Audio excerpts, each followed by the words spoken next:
حدیث نمبر 753۔ ام المومنین عائشہ رضی اللہ عنہا کہتی ہیں کہ عاشورہ ایک ایسا دن تھا جس میں قریش زمانہ جاہلیت میں روزہ رکھتے تھے، اور رسول اللہ صلی اللہ علیہ وسلم بھی اس دن روزہ رکھتے تھے۔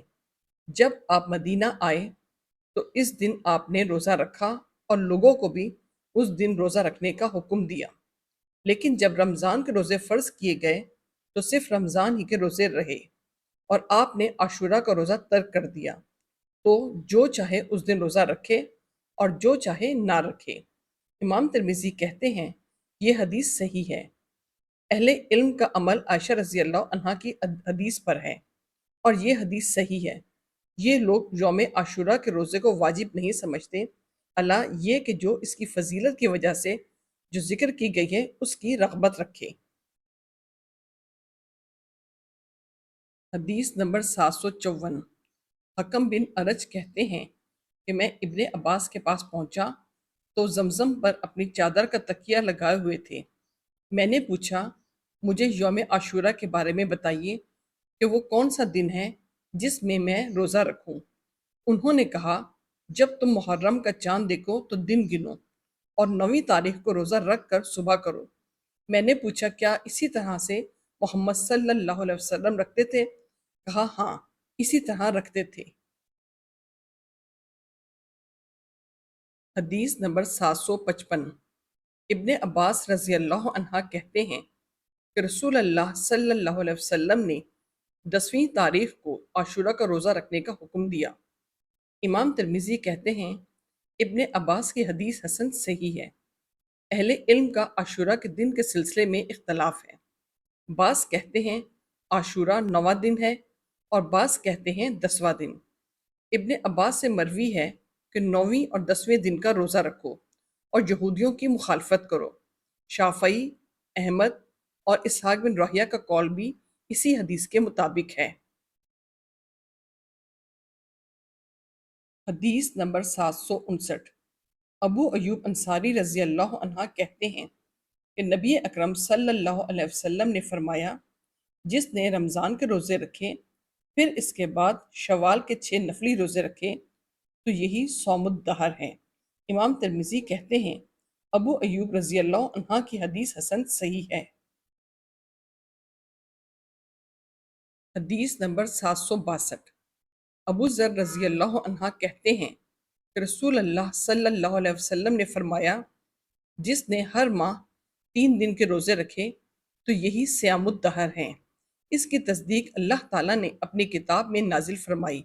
ارشاد باری ہے جس نے ایک نیکی کی تو اسے کم سے کم اس کا 10 گنا اجر ملے گا، گویا ایک دن کم سے کم 10 دن کے برابر ہے۔ امام ترمذی کہتے ہیں یہ حدیث حسن صحیح ہے۔ حدیث نمبر 763۔ معاذہ کہتی ہیں کہ میں نے عائشہ رضی اللہ عنہا سے پوچھا کیا رسول اللہ صلی اللہ علیہ وسلم ہر ماہ 3 روزے رکھتے تھے؟ تو انہوں نے کہا ہاں رکھتے تھے۔ میں نے کہا کون سی تاریخوں میں رکھتے تھے؟ کہا آپ اس بات کی پرواہ نہیں کرتے تھے کہ کون سی تاریخ ہے۔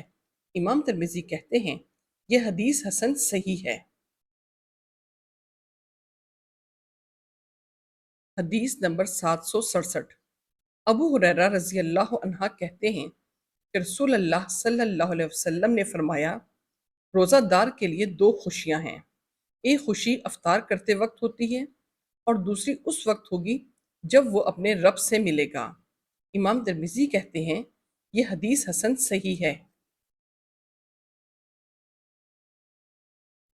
حدیث نمبر 768۔ عبداللہ بن شقیق کہتے ہیں کہ میں نے ام المومنین عائشہ رضی اللہ عنہا سے نبی اکرم صلی اللہ علیہ وسلم کے روزوں کے بارے میں پوچھا تو انہوں نے کہا آپ صلی اللہ علیہ وسلم روزہ رکھتے، یہاں تک کہ ہم کہتے آپ نے خوب روزے رکھے، پھر آپ روزے رکھنا چھوڑ دیتے، یہاں تک کہ ہم کہتے آپ نے بہت دنوں سے روزے نہیں رکھے، اور رسول اللہ صلی اللہ علیہ وسلم نے رمضان کے علاوہ کسی ماہ کے پورے روزے نہیں رکھے۔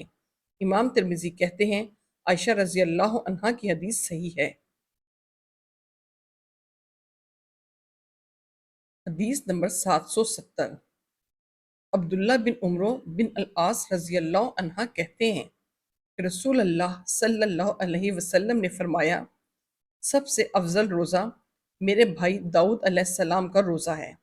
وہ ایک دن روزہ رکھتے تھے اور ایک دن بغیر روزہ کے رہتے، اور جب دشمن سے مت بھیڑ ہوتی تو میدان چھوڑ کر بھاگتے نہیں تھے۔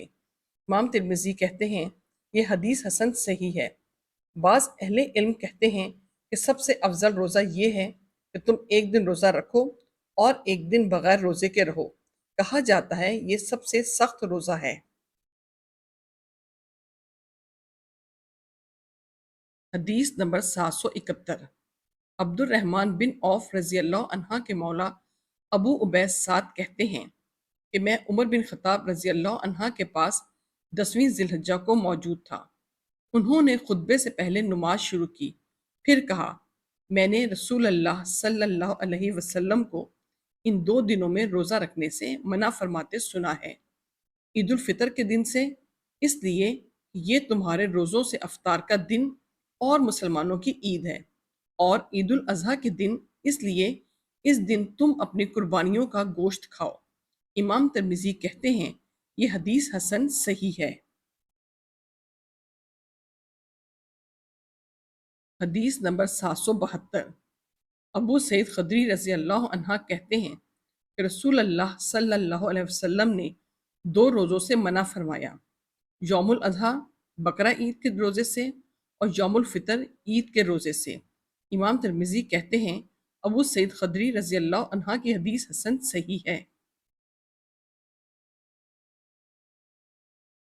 حدیث نمبر 792۔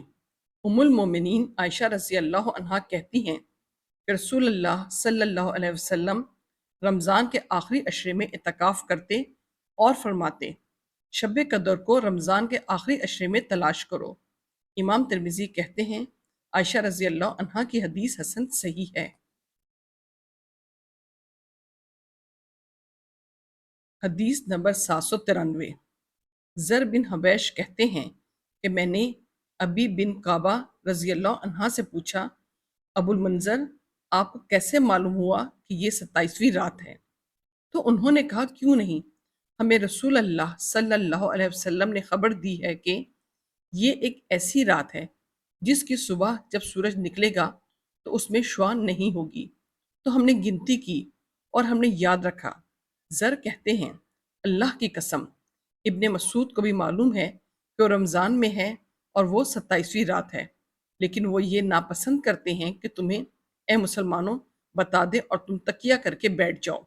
امام ترمذی کہتے ہیں یہ حدیث حسن صحیح ہے۔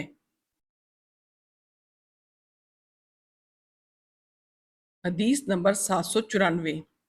آئینہ بن عبد الرحمن کہتے ہیں کہ مجھ سے میرے باپ نے بیان کیا کہ ابو بکر رضی اللہ عنہ کے پاس شب قدر کا ذکر کیا گیا تو انہوں نے کہا، جس چیز کی وجہ سے میں اسے صرف آخری عشرے میں ہی تلاش کرتا ہوں وہ یہ ہے کہ میں نے رسول اللہ صلی اللہ علیہ وسلم سے ایک بات سنی ہے، میں نے آپ کو فرماتے سنا ہے، تلاش کرو جب مہینہ پورا ہونے میں 9 دن باقی رہ جائیں، یا جب 7 دن باقی رہ جائیں، یا جب 5 دن باقی رہ جائیں، یا جب 3 دن رہ جائیں۔ ابو بکر رضی اللہ عنہ رمضان کے 20 دن نماز پڑھتے تھے جیسے پورا سال پڑھتے تھے، لیکن جب آخری عشرہ آتا تو عبادت میں خوب محنت کرتے۔ امام ترمذی کہتے ہیں یہ حدیث حسن صحیح ہے۔